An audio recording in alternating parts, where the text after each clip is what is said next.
I'm Laura Spalding Best. This is Best Practices. So today we're going to talk about choosing sandpaper. How do you know what grit of sandpaper that you need for a job? There's a numbering system for sandpaper, and basically all that you need to know is the lower the number, the coarser, the more grittier the sandpaper is.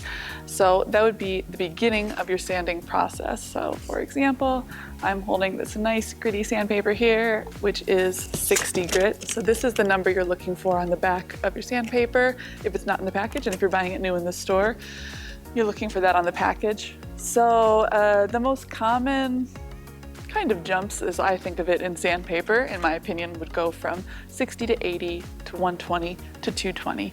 And if you are doing a project with wood or you're smoothing out a wall, it's really great to use the whole progression, or at least multiple numbers in that progression and not skip numbers.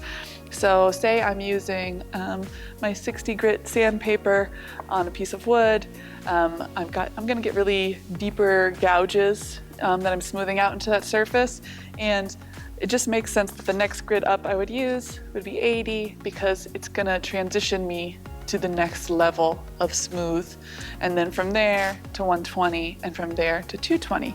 And there are numbers that go much higher than that for really, really fine purposes, and there are even numbers that go lower than 60 for really, really coarse purposes. So you need to look at the needs of your job, but just remember that the lower the number, the grittier the sandpaper is, the higher the number, the smoother the sandpaper is.